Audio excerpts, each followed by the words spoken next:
স্বাগত এখন সকালে। পুরো আয়োজনে সঙ্গে আছে মিশরি ফ্রাউশন।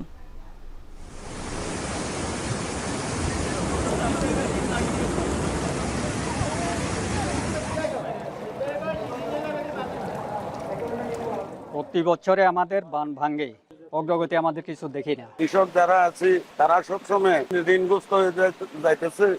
শেষ বাবা, আর কি আরাম। জান্নাত যদি যাইতো কাইরে ভালো ছিল। রান্না বান্না কিছু হয় নাই, আনার ধান চাইলে অনেক জিনিস মানের ক্ষতি হয়েছে। গত 24 ঘন্টায় কিন্তু দেশের সর্বোচ্চ বৃষ্টিপাত হয়েছে 193 মিলিমিটার সীতাকুণ্ডে। 25 তারিখের পথে ভারী বৃষ্টি বা অতি ভারী বৃষ্টি হচ্ছে, এই প্রবণতাটা কমে আসবে। ভারী বৃষ্টি ও ভারতের উজান থেকে নেমে আসা ঢলে ভয়াবহ আকস্মিক বন্যার কবলে দেশের 12 জেলা। সীমাহীন দুর্ভোগে ফেনী, নোয়াখালী, মৌলভীবাজার সহ সীমান্তবর্তী অনেক জেলার বানভাসী মানুষ। শুধু ফেনী ও কুমিল্লায় পানিবন্দী প্রায় 12 লাখ মানুষ। সহায়তায় যোগ দিয়েছে সেনাবাহিনী ও নৌবাহিনী। এখন সকালে থাকছে দেশের পূর্ব উত্তরাঞ্চলে ভয়াবহ বন্যার সবশেষ।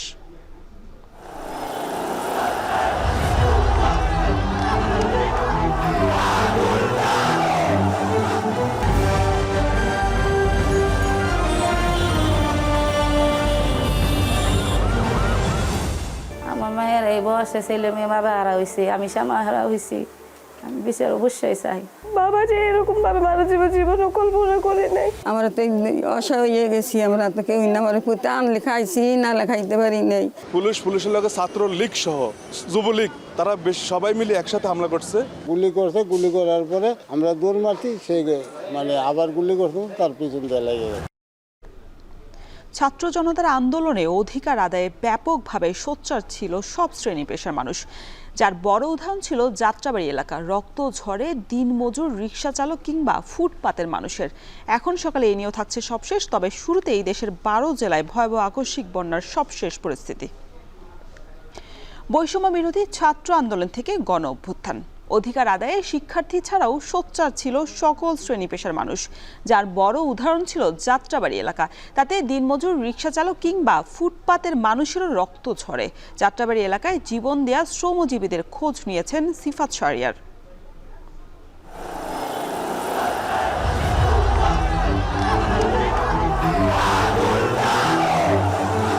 5 আগস্ট টানা লড়াই শেষে উৎকণ্ঠা আর অধিকার ফিরে পাওয়ার দিন।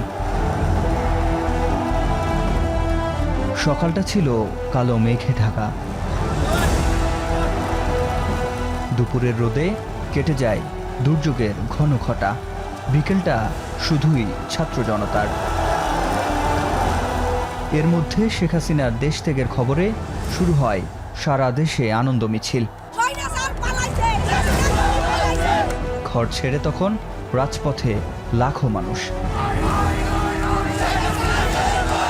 গণভবন, সংসদ ভবন মুক্তিকামী মানুষের দখলে।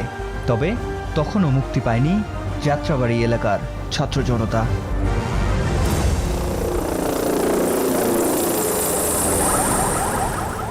শনিরাখড়া, রায়েরবাগ, মাতোয়াইল এলাকার মানুষ তখনও ছোটাছুটিতে ব্যস্ত। সন্ধ্যা পর্যন্ত চলে মুহুর্মুহু গোলাগুলি। সে সময় আনন্দ মিছিলে যোগ দিতে গিয়ে কারো কারো জীবন প্রদীপ থেমে যায় ঘাতকের গুলির মুখে।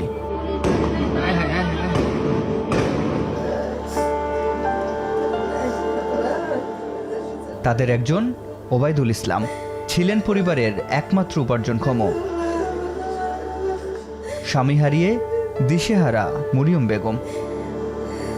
এটা শুই না তো আমি বসেছিলাম, পরে আমি খারাইয়া পড়ে গেছি। আমার মিনিটে সেকেন্ডে মনে কর ভুলার কথা না। আমার মায়ের এই বয়সে ছেলে মেয়ে বাবা হারা হয়েছে, আমি শ্যামা হারা হয়েছি।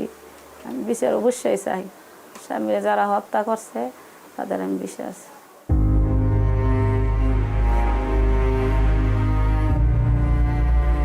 দুই সন্তানের জনক ওবায়দুল ছিল সন্তানদের প্রিয়। বাবার হত্যার বিচারের দাবি সন্তানদের। আমার আব্বুর মতন আব্বু নাই। আমি আশেপাশে যত যে ছোটতে বড় হয়েছি, আমার বাবার মতন বাবা নাই। এত অল্প বয়সে এতিম করে হয়ে গেছে।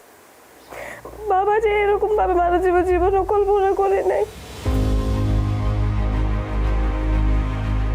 একই এলাকার আরিফ গর্ভবতী স্ত্রী আর মায়ের জন্য ভাতের টাকা জোগাড় করতে বের হন রিকশা নিয়ে।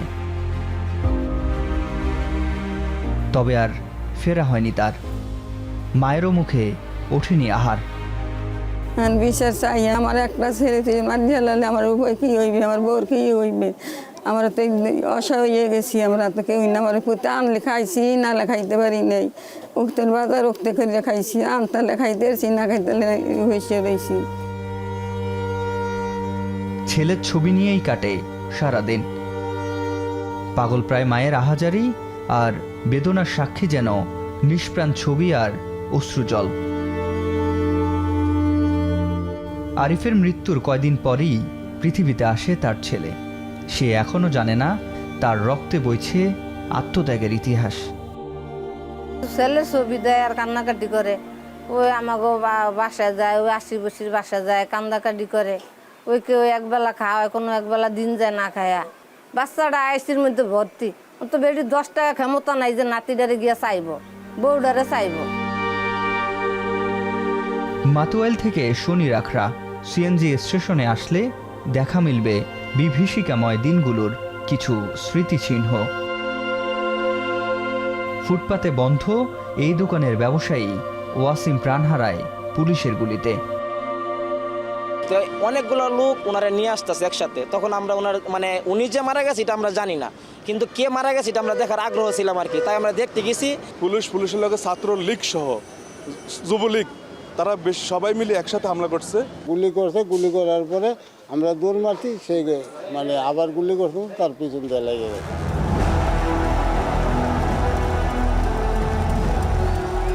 আরিফ ওয়াসিমদের মতো শ্রমজীবীদের আত্মত্যাগ এনে দিয়েছে নতুন বাংলাদেশ, যেখানে বিচারহীনতার সংস্কৃতি কাটিয়ে নতুন দিন হবে দেশমাতৃকার।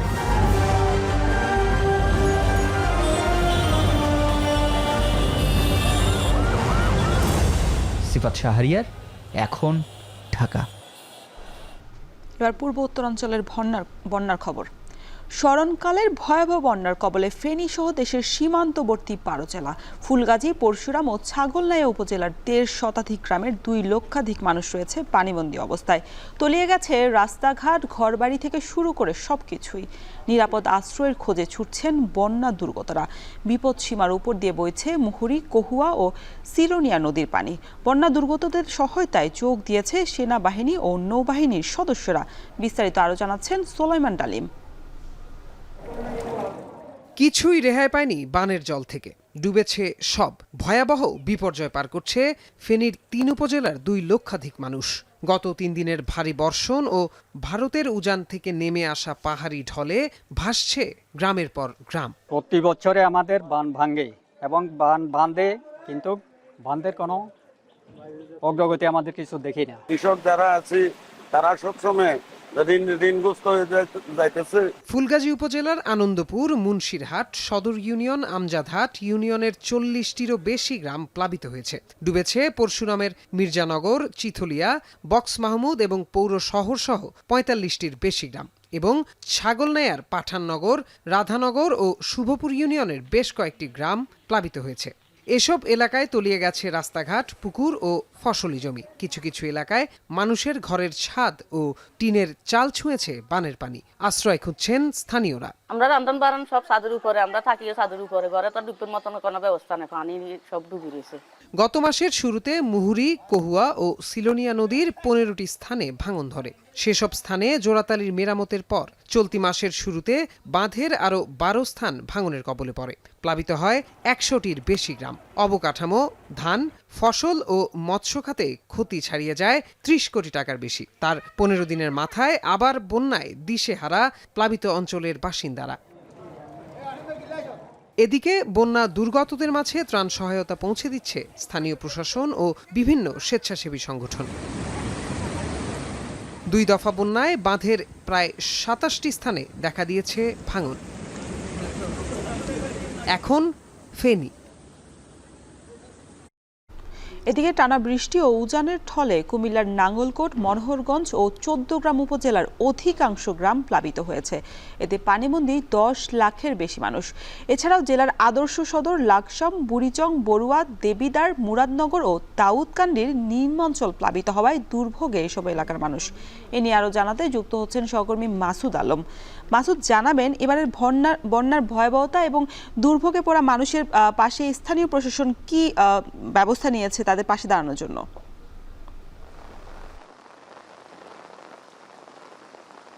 রওশন, প্রতিদিনে কিন্তু নতুন নতুন করে বিভিন্ন এলাকাগুলো প্লাবিত হচ্ছে বন্যায়।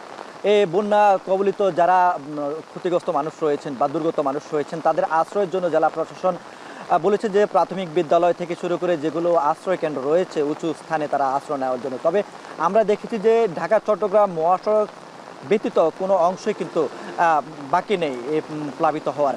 ঢাকা চট্টগ্রাম মহাসড়কের ১৪ গ্রামের অংশ থেকে শুরু করে বেশ কিছু এলাকায় কিন্তু প্লাবিত হয়েছে। এতে কিন্তু মহাসড়কে যানজটও কিন্তু তৈরি হয়েছে। আমরা যেখানে রয়েছি এটি হচ্ছে ঢাকা চট্টগ্রাম মহাসড়কের ১৪ গ্রামের বাবুরচি বাজার এলাকায়। এখানে দুপাশে যে বন্যার যে পরিস্থিতি আমরা দেখছি, আসলে হাঁটু থেকে শুরু করে কোথাও কমার সমান, সেই সঙ্গে কোথাও আবার আমরা দেখেছি বুক সমান পানি। রাস্তায় প্রায় হাঁটু থেকে কমর সমান পানি রয়েছে। এই ১৪ গ্রাম ছাড়াও যে পার্শ্ববর্তী উপজেলা রয়েছে নাঙ্গলকোট, মনোহরগঞ্জ, সেগুলোতে কিন্তু ভয়াবহতা দেখা দিয়েছে বন্যার। এখানকার প্রায় এই ৩ উপজেলার প্রায় ১০ লক্ষাধিক মানুষ কিন্তু পানিবন্দী হয়েছেন। তারা তাদের যে মাছের ঘের, সে সঙ্গে আপনার যে মুরগির খামার, গরুর খামার থেকে শুরু করে ফসলের ক্ষেত, যাবতীয় সকল কিছু কিন্তু হারিয়েছেন। ঘরবাড়ির সঙ্গে তারা তাদের সহায় সম্বল নিয়ে কোনো মতেই কিন্তু উঁচু একটি জায়গা নিয়ে তারা আশ্রয় নিয়েছেন। তবে জেলা প্রশাসনের পক্ষ থেকে তারা আমাদেরকে জানিয়েছেন যে এই বন্যা দুর্গত মানুষদের জন্য তারা আশ্রয় ব্যবস্থা করেছেন। তবে যারা বন্যা দুর্গত তারা বলছেন যে তারা কিন্তু সেরকম কোনো সহায়তা পাচ্ছেন। সে সঙ্গে শুকনো খাবার ব্যবস্থা কিন্তু তারা নেই। যাদের আসলে এই অঞ্চলগুলো বিশেষ করে মনোহরগঞ্জ এবং নাঙ্গলকোটের বেশিরভাগ এলাকা কিন্তু তারা লার্কির চুলাতে কিন্তু রান্নাবান্না করে থাকেন। এই যে বন্যা কবলিত এলাকা বা বন্যা পাহাড়ি ঢল এবং বাড়ি বর্ষণের কারণে তাদের বাড়িঘর ভেসে যাওয়ার কারণে কিন্তু তারা রান্নাবান্না করতে পারছেন না। শিশু এবং বিদ্যুৎদেরকে নিয়ে তারা খুব কষ্টে রয়েছেন। একই সঙ্গে লাকসাম, সে সঙ্গে কুমিল্লার বুড়িচং, মুরাদনগর, দেবিদ্বার এবং কুমিল্লার গোমুত্রের আশপাশের এলাকাও কিন্তু প্লাবিত হয়েছে। সে সঙ্গে কুমিল্লার যে আপনার চরাঞ্চলগুলো রয়েছে সেগুলো কিন্তু প্লাবিত হয়ে গতকাল থেকে কিন্তু মানুষ একেবারে ঘরবাড়ি হারা হয়েছেন। তো রওশন, এই ছিল কুমিল্লা থেকে। কুমিল্লার বন্যা পরিস্থিতির খবর জানাচ্ছিলেন সহকর্মী মাসুদ আলম। রাঙামাটির সঙ্গে সারা দেশে চলাচলের সড়ক মাত্র একটি, অথচ বৃষ্টি হলেই পাহাড়ের মাটি সড়কে পড়ে বিঘ্নিত হয় যানবাহন চলাচল। পাহাড়ের ঢাল বেয়ে নির্মিত এইসব সড়কের বিকল্প না থাকায় প্রাণহানির শঙ্কা আর ঝুঁকি নিয়ে চলাচল করে যানবাহন ও যাত্রীরা।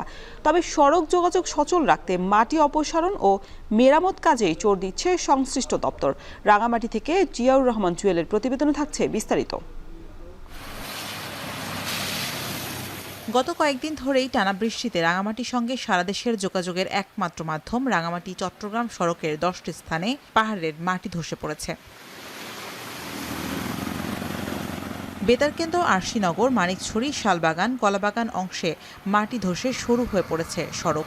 এছাড়া রাঙামাটি বান্দরবান সড়কের 5টি স্থানে তৈরি হয়েছে গর্ত। এতে 12 ঘন্টার বেশি সময় ধরে বন্ধ ছিল যানবাহন চলাচল। এ অবস্থায় সড়ক দুটিতে ঝুঁকি নিয়ে চলাচল করছে অসংখ্য যানবাহন ও যাত্রী।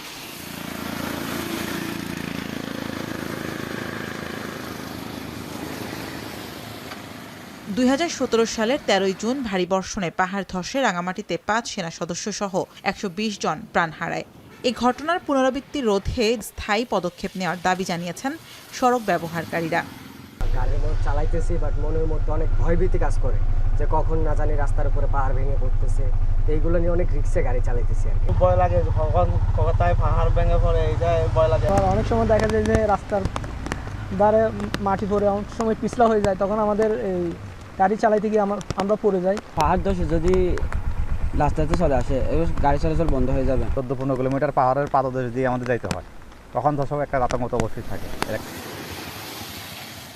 রাঙামাটির এই সড়কটি উন্নয়নে 2020 সালে নেওয়া হয় 249 কোটি টাকার প্রকল্প, কিন্তু এ থেকে তেমন সুফল মেলেনি। তবে সড়ক যোগাযোগ সচল রাখতে মাটি অপসারণ ও মেরামত কাজে জোর দেওয়ার কথা জানান রাঙামাটি সড়ক ও জনপদ বিভাগের নির্বাহী প্রকৌশলী। 5টি জায়গায় সড়ক ক্ষতিগ্রস্ত হচ্ছে। আমরা রাস্তায় আমাদের মেইনটেন্স কাজগুলা চলতেছে, হ্যাঁ, এগুলার কাজ করতেছে।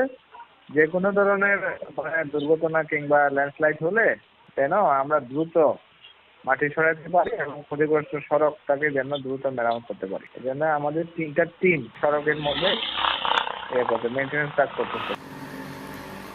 2017 সালের 13 জুন ভারী বর্ষণে রাঙামাটি চট্টগ্রাম সড়কের একটি অংশ ধসে গিয়ে একটানা 33 দিন সারা দেশের সাথে যোগাযোগ বিচ্ছিন্ন ছিল রাঙামাটির। এ সময় জ্বালানি সহ নিত্যপণ্য সরবরাহ বন্ধ হয়ে দাম বাড়ে কয়েক গুণ। এখন রাঙামাটি। ভারতের ত্রিপুরা রাজ্যে বন্যা পরিস্থিতির অবনতি হয়েছে। আকস্মিক বন্যায় প্রাণহানি বেড়ে দাঁড়িয়েছে 10 জনে, এখনও নিখোঁজ অনেকে। ত্রিপুরা রাজ্যের 8টি জেলার 34,000-এর বেশি বাসিন্দাকে আশ্রয় শিবিরে নেওয়া হয়েছে। বন্যায় ক্ষতিগ্রস্ত হয়েছে হাজারের ওপর ঘরবাড়ি। রাজ্যের সর্বোচ্চ সতর্কতার রেড অ্যালার্ট জারি করা হয়েছে। উত্তর পূর্ব ভারতের বিস্তীর্ণ অঞ্চলের বন্যা পরিস্থিতি ভয়াবহ রূপ নিয়েছে। এদিকে টানা ভারী বৃষ্টিতে অস্বাভাবিক হারে বাড়ছে রাজ্যের বিভিন্ন নদীর পানি। গোমতী নদীর পানি বিপদ সীমা ছুঁয়ে ফেলায় ডুম্বুর জলবিদ্যুৎ প্রকল্পের বাঁধের গেট খুলে দেওয়া হয়। এতে পানি ঢুকে পড়েছে বাংলাদেশেও।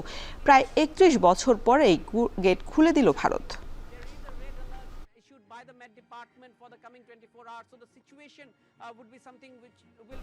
দেশের বিভিন্ন স্থানে বন্যায় বিপর্যস্ত জনজীবন। তবে এখন পর্যন্ত সরবরাহ ঠিক আছে রাজধানীর সবজির বাজারগুলোতে। তবে বৃষ্টির কারণে সংরক্ষণ করতে না পারায় পাইকারিতে কম দামেই বিক্রি হচ্ছে প্রায় সব সবজি। তবে আরও বৃষ্টির পূর্বাভাসে শঙ্কা রয়েছে দাম বাড়ার। রাতে কারণ বাজার ঘুরে এসে বিস্তারিত জানাচ্ছেন বাইজিদ সাদ। প্রবল বৃষ্টির রাতেও থেমে নেই কারণ বাজারের কর্মব্যস্ততা। সারা দেশ থেকে ট্রাকে করে হরেক রকম সবজি এসেছে, তাই জমা করা হচ্ছে আড়তে। যেন দম ফেলানোর ফুরসত নেই বাজার কর্মীদের। রাজধানীর সবচেয়ে বড় পাইকারি বাজারের দৃশ্য এটি। দিন ফুরালেই রাতের গভীরতার সাথে সরব পুরো এলাকা। সবজির ট্রাক দেখা মাত্রই তুমুল হাকডাক বাজার জুড়ে। মৌসুমী বায়ুর প্রভাবে সৃষ্ট লঘুচাপে ভাদ্রের শুরুতেও রয়েছে বর্ষাকালের আবহ। দেশের বিভিন্ন স্থানে ভয়াবহ বন্যা পরিস্থিতির অবনতি। তবে এখনো পর্যন্ত বৈরী আবহাওয়ার প্রভাব তেমন পড়েনি সবজির বাজারে। ঠিকঠাক আছে ট্রাক, আমার নিজের একটা ডেলি আসে খুলনা বাগেরহাট থেকে মাল আনি, এটা আমাদের কোনো সমস্যা নেই। সবজির দাম কমেছে, 30টা বেচতেছি, পেঁপে বেচতেছি 14-15। কাঁচামাল বিক্রি করতেই পারবে, দাম জান আমার তাও যত প্রয়োজনের তুলনায় সরবরাহ বেশি হওয়া এবং বৃষ্টির কারণে তা সংরক্ষণ করতে না পারায় কেনা দামের থেকেও কমে সবজি বিক্রি করতে হচ্ছে পাইকারদের। আগামী 2-1 দিন বৃষ্টি থাকলে শঙ্কা রয়েছে সবজির বাজারে প্রভাবের। বন্যার তো হলে 2 দিন ধরে শুরু, তো বন্যা হচ্ছে মালের দামটা আরো বাড়ি যাবে, আমদানি কমে যাবে। ওই জায়গা থেকে যে দামে কিনা না হয় এই জায়গায় থেকে তার 4 টাকা 5 টাকা 7 টাকা কেজিতে লসে গেছে। আজকে আর কি আমাকে ওই জায়গার দাম বেশি, এই জায়গায় দাম কম। ওই জায়গায় কিনছি হলো 16-17, এনে বেচতেছি 16-15-18-17 মিলে জুলে বেচতেছি। ঢাকা শহর আনছি ঘুরে নিয়ে জমি দেশে বেচতে হবে, 10 টাকা জেলে বেচতে হবে, নিয়ে গেলে পচা জিনিস, এটা না দিয়ে 2 দিন গেলে পয়সা যাবে সব। তবে বন্যার প্রভাব কিছুটা পড়েছে কাঁচামরিচের বাজারে। সরবরাহ কম থাকায় পাইকারিতে কেজি প্রতি দাম 20 টাকা বেড়ে বিক্রি হচ্ছে 160 থেকে 70 টাকা করে। বৃষ্টির কারণে একটু বাড়তি, তাছাড়া আপনার দেশে মরিচ নাই, তার জন্য একটু বাড়তি। 150, 40, 60 ছিল কালকে, আজকে 50 থেকে 70 পর্যন্ত, 170 পর্যন্ত। বাজার ঘুরে দেখা গেছে কাঁচা পেঁপে, বরবটি, পটল, ঝিঙা, চিচিঙ্গা, ঢেঁড়স, করলা সহ প্রায় সকল সবজি আগের দামে বিক্রি হচ্ছে। বাইজিদ সাদ, এখন, ঢাকা। এদিকে সরবরাহ কমায় সিলেটের পাইকারি বাজারে সপ্তাহ ব্যবধানে কেজিতে 20 থেকে 25 টাকা বেড়েছে প্রায় সব ধরনের সবজির দাম। এ নিয়ে আরো বিস্তারিত জানাতে নগরীর সোভানীঘাট থেকে যুক্ত হচ্ছেন সহকর্মী রাকিবুল রাফি। রাফি, সবজির সরবরাহ কমার কারণ কি আর দাম নিয়ে ক্রেতা বিক্রেতারা কি বলছেন জানাবেন। রোশন, আপনি জানেন যে আসলে তৃতীয় দফার বন্যার পরপরই কিন্তু যে সবজির বাজারে যে হারে দাম বেড়েছে সেটা কিন্তু এখন পর্যন্ত কমেনি, এবং একই সাথে সাথে এটাও আপনাদের জানিয়ে দিচ্ছি যে আসলে এখন পর্যন্ত সপ্তাহ ব্যবধানে সবজির দাম অনেকটাই বাড়তি রয়েছে এই পাইকারি কাঁচা বাজারে। এবং আমরা সকাল থেকে যে পরিস্থিতি আসলে এই বাজারে দেখতে পেয়েছি, আসলে অন্যান্য দিনের তুলনায় ট্রাকের সংখ্যা থেকে শুরু করে পাইকারদের সংখ্যা অনেকটা কম বলা চলে, এবং আমরা সবজির যে প্রতুলতা সেটাও কিন্তু কম দেখতে পেয়েছি। আমরা এখানকার পাইকারি ব্যবসায়ীদের সাথে কথা বলেছি, তারা যেটা বলছেন যে আসলে যেরকম দাম আসলে অনলাইন মিডিয়াতে বা সোশ্যাল মিডিয়াতে তারা দেখেন অথবা যেটা শোনেন সেই রকম দামটা আসলে পাইকারি বাজার থেকে শুরু করে খুচরা বাজারে পাওয়া যায় না। একই সাথে সাথে অন্যান্য যারা আড়তদাররা আছেন তাদের সাথে আমরা কথা বলেছি, তারা বলছেন যে আসলে এরকমই যে অনলাইন মিডিয়া সোশ্যাল মিডিয়াতে যেরকম দামটা ছড়ানো হয় সে দামে কিন্তু এই সিলেটের বাজারে বিক্রি হয় না। একই সাথে সাথে এই যে যারা পাইকারি বিক্রেতারা রয়েছেন তারা আসলে বিভিন্ন দরদাম আমাদেরকে সকালে জানিয়েছেন যে আসলে শুধু পেঁপে ছাড়া কিন্তু সব কিছুর দামই মোটামুটি একটু বেশি বলা চলে। বরবটি এখন বিক্রি হচ্ছে প্রায় 70 থেকে 75 টাকা, মূলা বিক্রি হচ্ছে 45 থেকে 50 টাকা, পটল বিক্রি হচ্ছে 36 টাকা এবং বাঁধাকপি বিক্রি হচ্ছে প্রায় 65 থেকে 70 টাকা। কাঁচামরিচের কেজি এখন প্রায় 300 থেকে 350 টাকারও বেশি গিয়েছে। আলু বিক্রি হচ্ছে 60 থেকে 65 টাকা। মিষ্টি কুমড়ার দাম কিছুটা বেড়ে গিয়েছে, যেটা বিক্রি হচ্ছে প্রায় 50 থেকে 60 টাকা এবং বেগুন বিক্রি হচ্ছে 50 টাকায়। গোল বেগুন বিক্রি হচ্ছে 60 থেকে 65 টাকা এবং টমেটো বিক্রি হচ্ছে প্রায় 130 থেকে 140 টাকায়। সাথে করলা বিক্রি হচ্ছে 65 থেকে 70 টাকায়, শসা বিক্রি হচ্ছে 50 টাকায়। একই সাথে সাথে কাঁকরোল বিক্রি হচ্ছে প্রায় 65 থেকে 70 টাকায়। লাউ বিক্রি হচ্ছে 80 থেকে 90 টাকায় এবং ঢেঁড়স বিক্রি হচ্ছে 40 টাকায়। একই সাথে সাথে কচুমুখির দাম কিছুটা নেমেছে, 50 থেকে 45 টাকায় নেমেছে এবং যে শাকগুলো রয়েছে সেই শাকগুলো মোটামুটি 25 থেকে 30 বা 30 থেকে 35 টাকার মধ্যেই কিন্তু দামটা একরকম কমে গিয়েছে। তো সব মিলিয়ে বলা চলে যে আসলে এই যে সবজির যে পাইকারি সবজি বাজার যে সেই সবজি বাজারের দাম কিন্তু এখন পর্যন্ত বাড়তি রয়েছে এবং বৃষ্টিপাতের কারণে কিন্তু আরও দাম বাড়তে পারে, যেহেতু স্থানীয় বাজারে সেরকম উৎপাদন নেই এবং দূর দূরান্ত থেকে ট্রাকের সংখ্যাও কমে এসেছে। তো এই ছিল আমার কাছে সিলেটের সোভানীঘাট এলাকা থেকে সর্বশেষ খবরাখবর। রওশন। সিলেটের বাজার পরিস্থিতির সবশেষ খবর জানাচ্ছিলেন সহকর্মী রাকিব। টানা বৃষ্টির কারণে সৃষ্ট জলাবদ্ধতায় বিপাকে চাঁদপুরের আমন চাষিরা। জমে থাকা পানিতে নষ্ট হচ্ছে বীজতলা ও রোপণকৃত ধানের চারা। এতে বিপুল অর্থ লোকসানের কথা বলছেন কৃষকরা।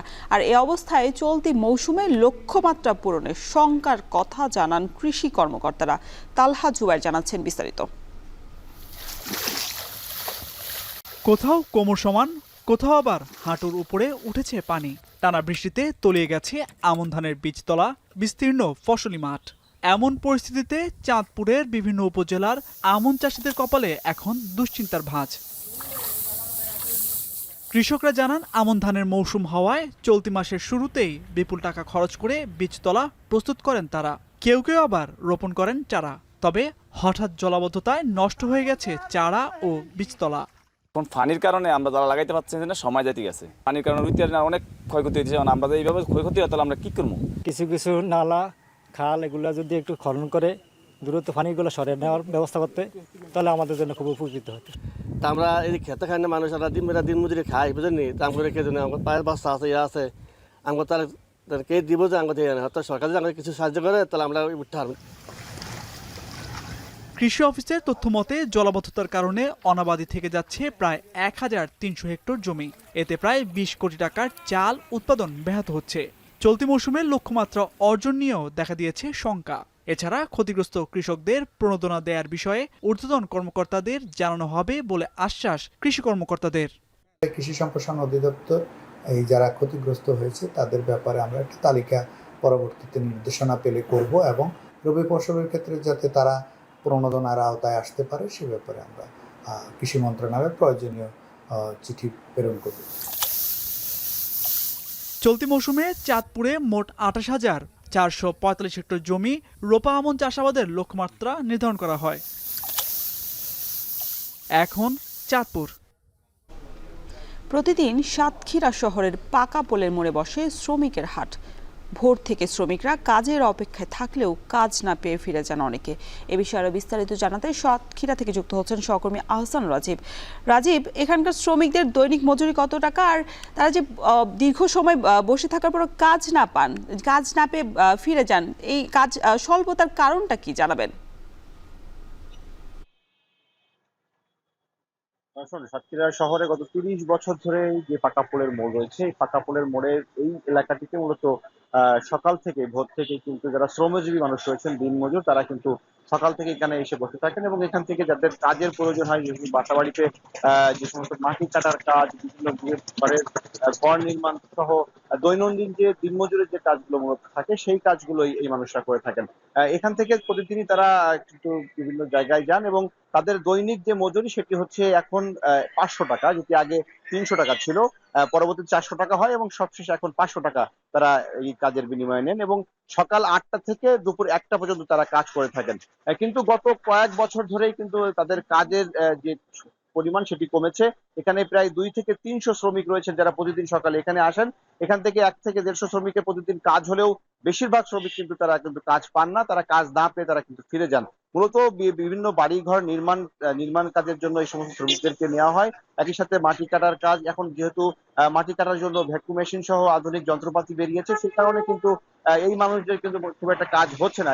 বিশেষ করে যারা একটু বৃদ্ধ মানুষ এবং যাদের বয়স হয়েছে, অসুস্থ মানুষ, তাদেরকে কিন্তু কেউ কাজে নিতে চান না। মূলত এখানকার এই যে মানুষগুলো আসলে এই কাজের উপরে তারা নির্ভরশীল, তাদের পরিবারের জীবিকা নির্বাহ হয় মূলত এই কাজটি করেই। কিন্তু অনেকে কাজ না পাওয়ায় তারা কিন্তু অনেকে মানবেতর জীবন যাপন করছে। তো সেই মানুষদেরকে অনেকে বিভিন্ন মানুষ সহযোগিতা করে থাকেন, সেই সহযোগিতা নিয়ে কিন্তু তারা টিকে রয়েছেন। তারপরেও তারা বলছিলেন যে এখানে পর্যাপ্ত কাজের যদি ব্যবস্থা থাকতো সেক্ষেত্রে তারা কাজের সুযোগ পেতেন। একই সাথে বিভিন্ন ঠিকাদারি প্রতিষ্ঠানের যে সমস্ত কার্যক্রম চলে, এই সমস্ত ঠিকাদারি প্রতিষ্ঠানে যদি তাদেরকে নিয়োগ দিয়ে বা তাদেরকে কাজের একটা ব্যবস্থা করা হয়, সেক্ষেত্রে কিন্তু তারা এই যে তাদের যে কাজটি তারা কিন্তু করতে পারবেন।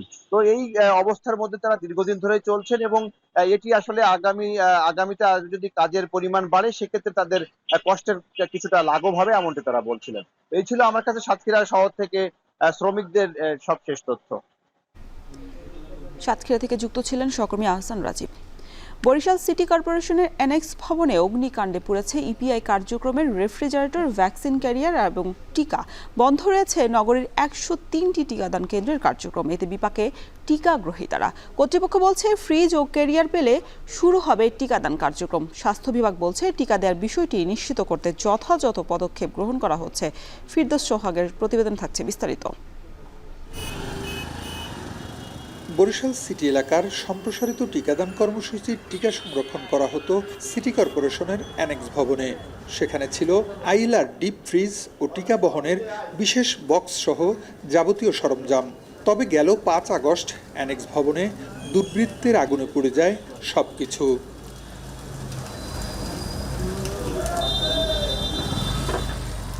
অগ্নিকাণ্ডের পর থেকে বন্ধ রয়েছে নগরীর টিকাদান কেন্দ্রগুলোর কার্যক্রম। এতে বিপাকে পড়েছেন টিকা গ্রহীতা ও তাদের স্বজনরা। আমি নগর স্বাস্থ্য কেন্দ্রে দিতাম, ওখান থেকে এখানে পাঠিয়ে দিছে, ওষুধ ছিল না সেজন্য। তারা বলছে যে মেডিকেলে যাওয়ার পরে টিকা ওইখান দিয়ে দেবে। রূপাতলি বটতলা ওই কেন্দ্রে সবসময় টিকা দিচ্ছি, কিন্তু এখন ওইখানে ওই ভ্যাকসিন ছিল না, তার জন্য এখানে আসছি। বর্তমানে নগরের শেরেবাংলা মেডিকেল কলেজ হাসপাতাল, জেলা সরকারি হাসপাতাল ও পুলিশ হাসপাতালে চালু রয়েছে ইপিআই টিকা কার্যক্রম। এতে ভিড় বেড়েছে এসব কেন্দ্রে। দেখা দিয়েছে গর্ভবতী মায়েদের টিকার সংকট। একই সঙ্গে শিশুদের বিভিন্ন রোগের টিকা শেষ হয়ে গেছে বলছেন এসব কেন্দ্রের দায়িত্বরতরা। এনএক্স ভবন যখন আগুনে পুড়িয়ে গেছে ভ্যাকসিন, তখন আমরা ওই দ্বিতীয় ডোজটা দিতে পারি না। কিন্তু দ্বিতীয় ডোজটা আবার আমরা কবে দিতে পারবো, যেহেতু ভ্যাকসিন পুড়িয়ে গেছে সেটা আমরা বলতে পারি না। যখন আসবে তখন আমরা হয়তো আবার দিতে পারবো। একটা বাচ্চা 1.5 মাস বয়স হইলে মুখের পোলিও ভ্যাকসিন সহ 5টা ভ্যাকসিন পায়। সেখানে শুধু আমাদের আছে বিসিজি আর আছে হচ্ছে পেন্টা, আর হচ্ছে 9 মাস 15 মাসে যে বাচ্চারা ভ্যাকসিনটা পায় সেই বাচ্চার ভ্যাকসিনটা আছে। সিটি কর্পোরেশনের স্বাস্থ্য কর্মকর্তা জানান, বিষয়টি স্বাস্থ্য অধিদপ্তর সহ সংশ্লিষ্টদের জানানো হয়েছে। শিগগিরই নগরের টিকাদান কেন্দ্রগুলোতে আবার টিকা দেওয়া শুরু হবে বলে আশাবাদী তারা। অলরেডি আমাদের ওয়ার্ল্ড হেলথ অর্গানাইজেশনের যিনি প্রতিনিধি আছেন তাকে জানিয়েছি, ইউনিসেফকে জানিয়েছি, ইপিআই ভবনগুলোতে জানিয়েছি, ঢাকা স্বাস্থ্য কেন্দ্রগুলোতে জানিয়েছি। ওনারা অলরেডি চেষ্টা করেছে এই সপ্তাহে করার জন্য। এখন আমরা এই সপ্তাহে সেটা পারি নাই আনতে, আমরা সামনের সপ্তাহে বা এর পরের সপ্তাহ থেকে আমরা এটা স্টার্ট করব। এদিকে কোনো শিশু যেন টিকা কার্যক্রম থেকে বাদ না পড়ে সেজন্য ব্যবস্থা নেয়ার কথা জানিয়েছেন স্বাস্থ্য বিভাগের বরিশালের পরিচালক। চলমান পরিস্থিতিতে উদ্বিগ্ন না হওয়ার জন্য আহ্বান জানান তিনি। তার জন্য ভ্যাকসিনটা পাওয়ার সাথে সাথে সিটি কর্পোরেশন কর্মীদের সাথে আমার কর্মী যদি প্রয়োজন হয় সেক্ষেত্রে ক্রাশ প্রোগ্রাম মানে বাড়ি বাড়ি গিয়ে শিশুদের খুঁজে বের করে আমরা সমস্ত শিশুকে টিকার আওতায় নিয়ে আসবো। এভাবে একটা পরিকল্পনা আমার কার্যালয় থেকে আমি নিয়ে গেছি। বরিশাল সিটি কর্পোরেশন থেকে নগরীর বিভিন্ন কেন্দ্রে প্রতি মাসে 1500-র বেশি শিশু ও নারীকে টিকা দেওয়া হয়। এর মধ্যে 1000 শিশু ও বাকিরা নারী।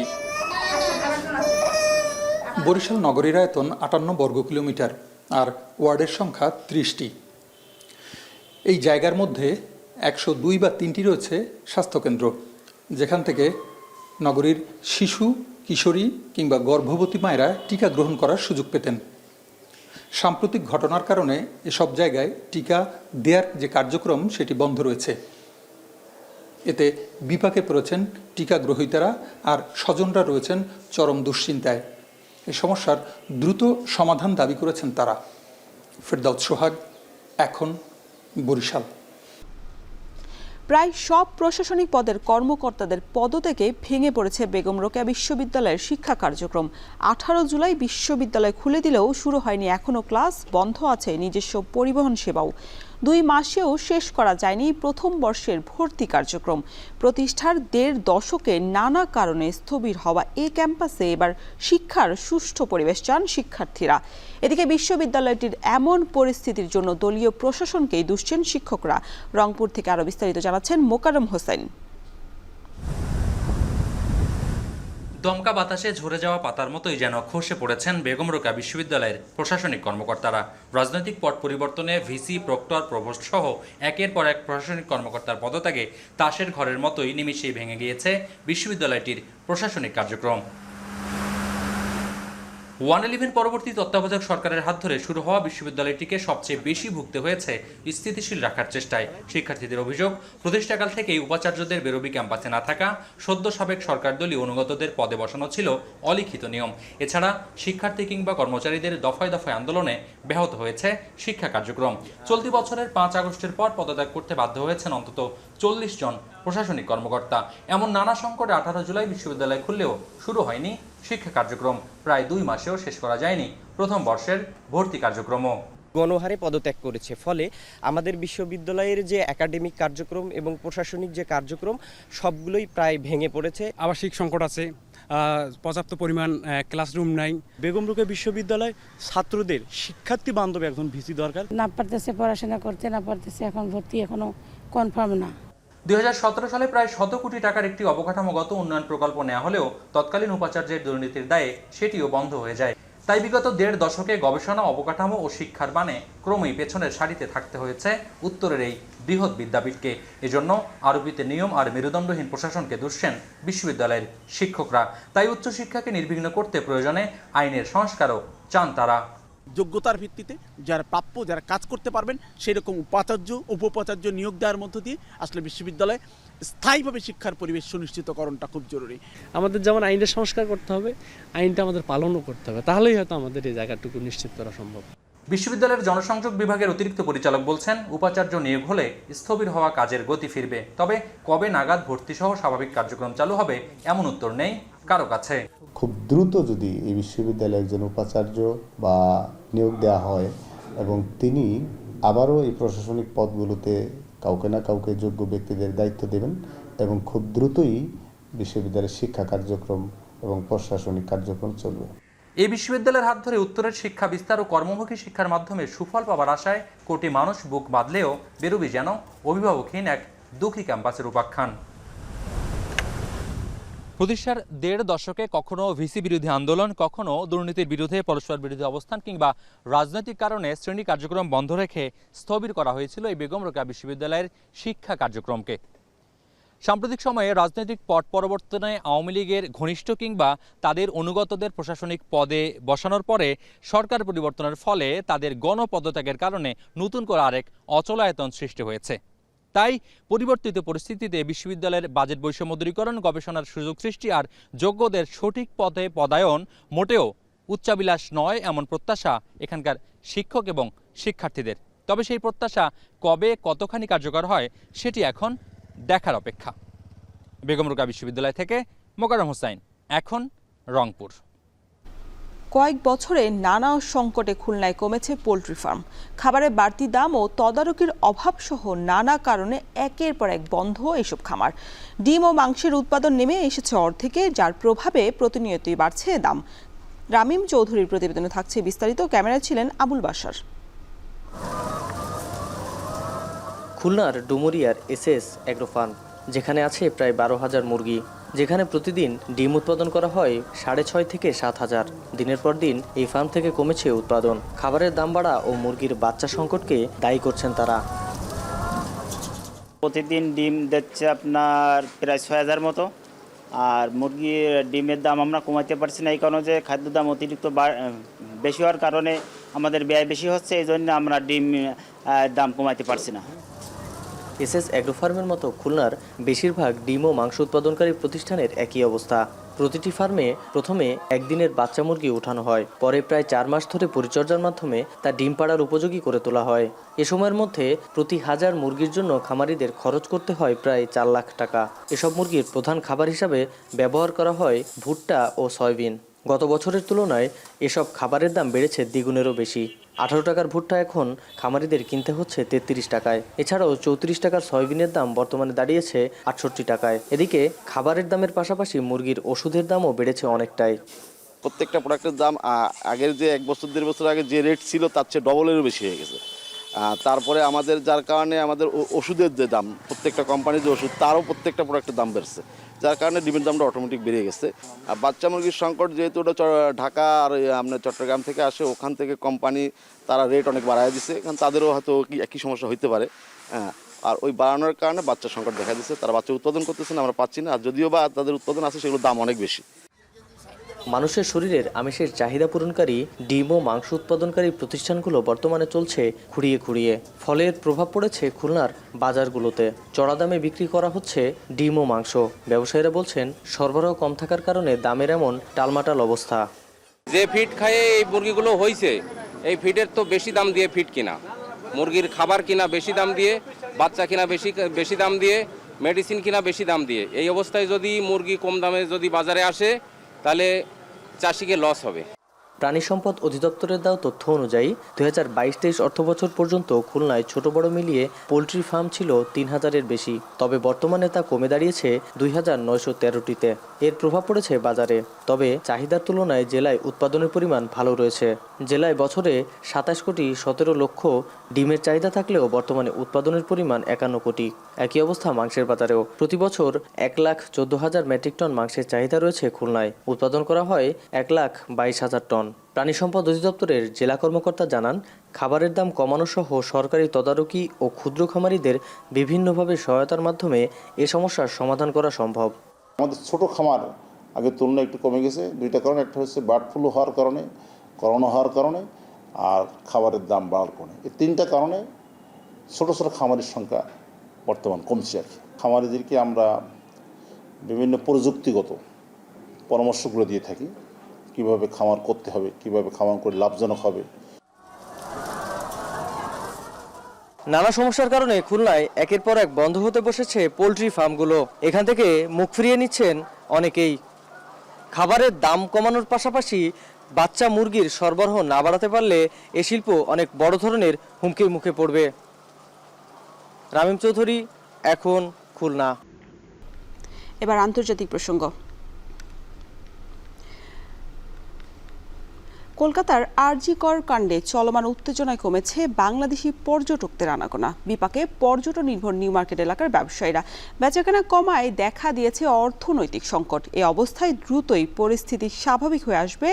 ভ্রমণ পিপাসুদের পদচারণায় আবারও মুখর হবে কলকাতা, এমনটাই প্রত্যাশা পর্যটন ব্যবসায়ীদের। কলকাতা থেকে কমল দত্তের পাঠানোর প্রতিবেদনে থাকছে বিস্তারিত। বাংলাদেশে শিক্ষার্থীদের আন্দোলনের রেশ না কাটতেই আরজিকর মেডিকেল কলেজ হাসপাতালে এক নারী চিকিৎসককে ধর্ষণ ও হত্যাকাণ্ডের ঘটনায় উত্তাল কলকাতা সহ গোটা ভারত। দোষীদের দৃষ্টান্তমূলক শাস্তির দাবি এবং পশ্চিমবঙ্গের মুখ্যমন্ত্রী তথা স্বাস্থ্যমন্ত্রী মমতা বন্দ্যোপাধ্যায়ের পদত্যাগের দাবিতে প্রতিদিনই চলছে আন্দোলন। এতে রাজনৈতিক অস্থিরতা পৌঁছেছে চরমে। মুখ থুবড়ে পড়েছে কলকাতার স্বাস্থ্যসেবা কার্যক্রম। এই অবস্থায় সময় যত গড়াচ্ছে কলকাতায় ততই কমছে বাংলাদেশি পর্যটকদের আনাগোনা।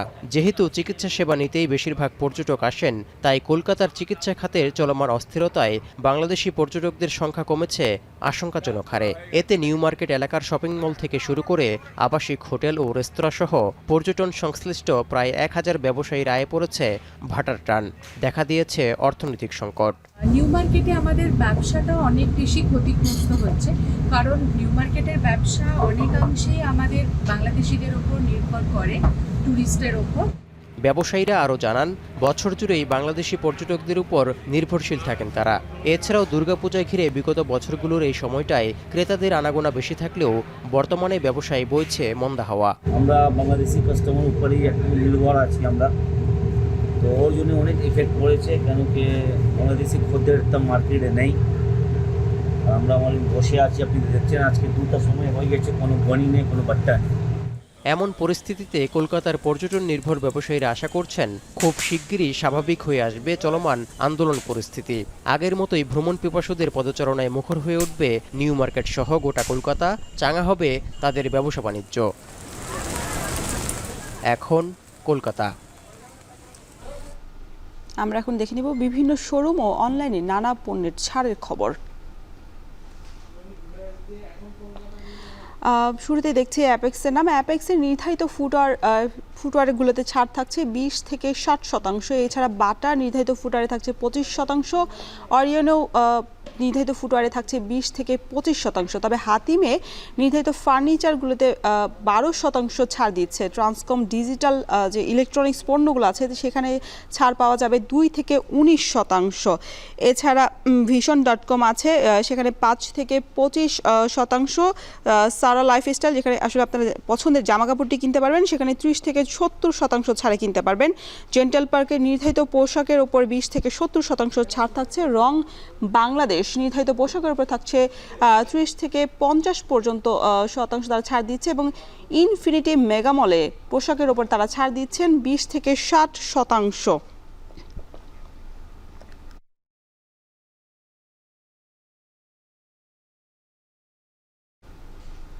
আমরা এবার এখন দেখে নিতে চাই টাকার বিনিময়ে বিভিন্ন দেশের মুদ্রার হারগুলো।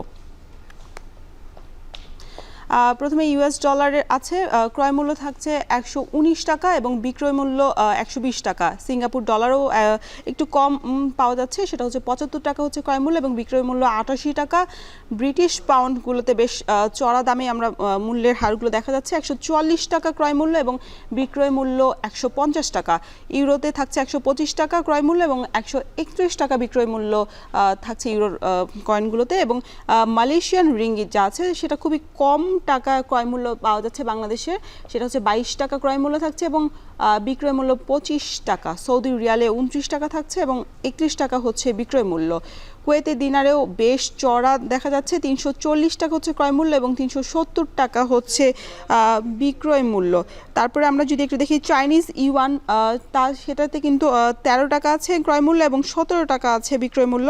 কাতার রিয়ালে পাচ্ছেন বিক্রয় মূল্য 32 টাকা এবং 26 টাকা ক্রয় মূল্য থাকছে। কানাডিয়ান ডলারেও থাকছে ক্রয় মূল্য 85 টাকা এবং 90 টাকা থাকছে বিক্রয় মূল্যে। অস্ট্রেলিয়ান ডলারেও খুব বেশি পাওয়া যাচ্ছে না, 74 টাকা হচ্ছে ক্রয় মূল্য এবং 80 টাকা বিক্রয় মূল্য। থাই বাতে আমরা দেখছি 3 টাকা 20 পয়সা ক্রয় মূল্য এবং 3 টাকা 50 পয়সা পাওয়া যাচ্ছে বিক্রয় মূল্য। ভারতীয় রুপিতে থাকছে 1 টাকা 32 পয়সা ক্রয় মূল্য এবং 1 টাকা 45 পয়সা থাকছে হচ্ছে বিক্রয় মূল্য। এবং আরব আমিরাতের দিরহামে থাকছে 28 টাকা ক্রয় মূল্য এবং 31 টাকা 50 পয়সা থাকছে বিক্রয় মূল্য।